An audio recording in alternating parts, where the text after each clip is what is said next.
Hello प्यारे बच्चों, स्वागत करता हूं आपका अपने YouTube channel keep learning with Amresh Kumar में। बच्चों, आज हम स्टार्ट करने वाले हैं real numbers class 10 NCERT math. तो बेटा इस सीरीज में हम कंप्लीट 10th का ये पूरा एनसीईआरटी का बुक मैं आपको कराऊंगा।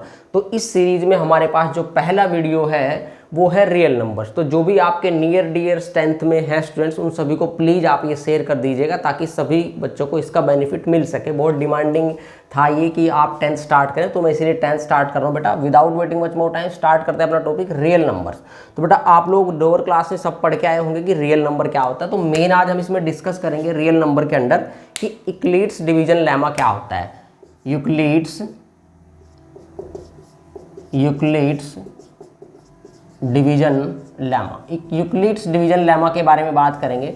अब बेटा कंफ्यूज नहीं होना आपने, इसको कई ऑथर्स यूक्लिड बोलते हैं, इक्लिड्स बोलते हैं, कुछ भी आप बोलें, लेकिन आपको इसका मीनिंग पता होना चाहिए कि यूक्लिड्स डिवीजन लेमा होता क्या है। सिंपली आपको क्या करना है, देखो मैं छोटा सा एक जादू दिखाता हूँ बेटा आपको। आप कोई भी दो नंबर ले लें, वो दोनों के दोनों नंबर आपके पॉजिटिव इंटीजर होने चाहिए।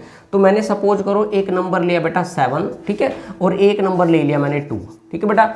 अब सिंपली मैं क्या करता हूँ, 2 से 7 को डिवाइड करता हूँ। जब आप 2 से 7 को डिवाइड करोगे तो होगा क्या बेटा, देखो 2 3 जा 6 और 1 इज द रिमाइंडर। ये सबको पता है, डिवीजन सबको आते हैं, सीख के आए बेटा हम।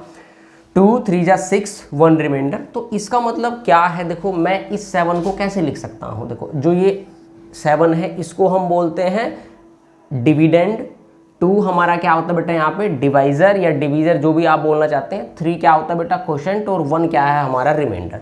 तो यहाँ पे जो मेरी बताने वाली बात है कि बेटा जो डिविडेंड है 7 को मैं कैसे लिख सकता हूँ। देखो जो हमारा डिवाइजर है या डिवीजर है 2, और इनटू जो भी आपका डिविडेंड है 3, और प्लस जो भी आपका रिमाइंडर है वो हमेशा इस फॉर्म में लिखा जा सकता है। मीन्स दो नंबर्स के केस में जिन दो नंबर्स को हम एक दूसरे से डिवाइड कर रहे हैं, वहाँ पे आपको एक क्वोशंट मिलता है हमेशा। डिवीजन के केस में एक रिमाइंडर मिलता है, ये हमें पता है।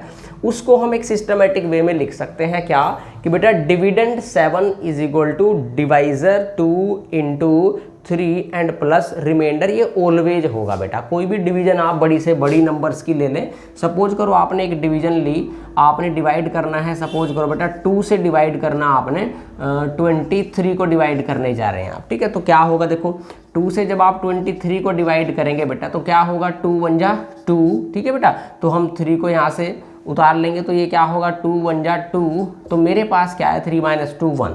तो हम रिमाइंडर कब छोड़ते हैं, जब वो डिवाइजर से क्या हो, छोटा हो। तो यहाँ पे भी देख सकते हैं आप, मैं इस डिविडेंड 23 को क्या लिख सकता हूँ बेटा, डिवाइजर 2 इंटू क्वोशंट, क्वोशंट क्या है बेटा 11 and plus 1 is the remainder. इसका मतलब ये हुआ कि जब भी आप डिवीजन का पैटर्न देखते हैं वहाँ क्या होगा, हमेशा आपको डिविडेंड जो होगा, डिविडेंड किसके इक्वल होगा, divisor into quotient plus remainder. मैं आपको यूक्लिड्स डिवीजन लेमा ऐसे चुटकियों में बता दूंगा, क्रैम करने की कभी आपको कोई नीड नहीं पड़ेगी बेटा। अगर मेरी क्लास आप देख रहे हैं तो यहाँ पे यूक्लिड्स डिवीजन लेमा कुछ नहीं कहता आपको, सिंपली इसी बात को बताता है कि अगर आपके पास कोई भी दो पॉजिटिव इंटीजर हैं, क्या कहता है simply, for any 2 positive integers, for any 2 positive integers. मैंने सपोज कि 2 पॉजिटिव इंटीजर्स ले ले बेटा ए एंड बी, ठीक है। दोनों पॉजिटिव इंटीजर होने चाहिए। आप इनमें से किसी एक नंबर से दूसरे नंबर को डिवाइड किए। मैंने थोड़ी देर के लिए ऐसे कहा आपको कि आपने सपोज करो ए को डिवाइड किया बेटा बी से। जनरली हमने ए को डिवाइड किया बी से, तो आपको कोई ना कोई क्वोशंट मिलेगा। तो मैंने मान लिया कि मुझे क्वोशंट क्यों मिला, और मैंने ये भी मान लिया कि मुझे कोई ना कोई रिमाइंडर भी मिलेगा। मैंने रिमाइंडर आर मान लिया। फिर अभी अभी आपने देखा था इस पैटर्न से, मैं इस ए को, डिविडेंड को कैसे लिख सकता हूँ बेटा, कि a is equal to divisor b into quotient and plus remainder, ऐसे लिख सकते हैं हम। तो यहाँ पे जो रिमाइंडर होगा, रिमाइंडर के पास क्या प्रॉपर्टी होती है बेटा, रिमाइंडर 0 भी आ सकता है, ठीक है। जैसे आप सपोज करो 2 से 24 को डिवाइड करें तो 2 1 जा 2 और 4 2 2 जा 4, तो 0 इज द रिमाइंडर। तो रिमाइंडर आपका 0 भी आ सकता है। तो रिमाइंडर आपका देखो क्या हो सकता है, या तो वो 0 होगा बेटा, ठीक है, 0 के इक्वल होगा या वो 0 से क्या होगा, बड़ा होगा। और दूसरा क्या केस है, आपको पता है जो रिमाइंडर है वो हमेशा जिससे भी आप डिवाइड कर रहे हैं उससे क्या होगा, हमेशा छोटा होगा। देखो यहाँ पे 2 अगर डिवाइजर है तो रिमाइंडर क्या आया है 1, तभी हम उसको रिमाइंडर कहेंगे। तो मुझे ये प्रॉपर्टी पता लगी। अपने केस में डिवाइजर कौन है, b से हमने डिवाइड किया, तो रिमाइंडर जो r है वो मेरा b से क्या रहेगा, लेस रहेगा बेटा।